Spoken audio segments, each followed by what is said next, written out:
Dapat tama, isipan sa salita. Dapat tama, lalo-lalo na sa gawa. Naospital si senatorial candidate JV Ejercito dahil sa over-fatigue o sobrang pagod sa pangangampanya. Ang kanyang mga kapartido na si Tingting Cojuangco nakagat naman ng pusa.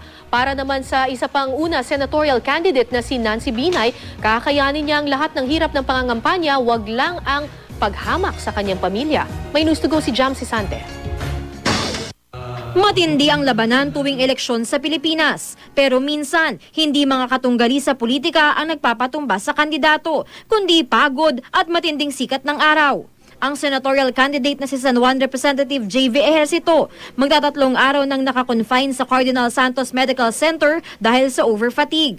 Nagsimula raw lagnatin si Ejercito matapos ang napakainit na kampanya sa Ilocos Sur noong Sabado. Sinusuyod namin bayan-bayan, kaya nga kita-kita nyo naman yung makulay namin, ipi na lang halos makikita pag gabi. Bumigay na rin ako dahil kasi naka-expose kami sa init no, with the caravans na naka-expose, nakaka-dehydrate daw talaga yon. Ilang linggo bago nito, ang kasamahan ni Ejercito sa United Nationalist Alliance sa si Tingting Cojuangco, kinagat naman ang pusa sa isang kampanya sa Laguna. Nagtamo raw siya ng mga sugat sa bukong-buko. They give me anti-tetanus and rabies anti-rabies injection. It was 6 injections at one time. Sa kabila nito, tuloy pa rin si Cojuangco sa pangangampanya.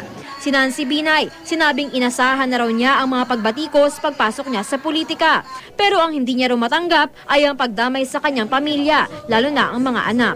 Yung atake sa akin, okay lang yan tanggap ko nung pinasok ko to na talagang I'll get attacked, di ba? Ang hindi ko matanggap yung sinasama yung mga kapamilya ko, lalong-lalo na yung mga anak ko.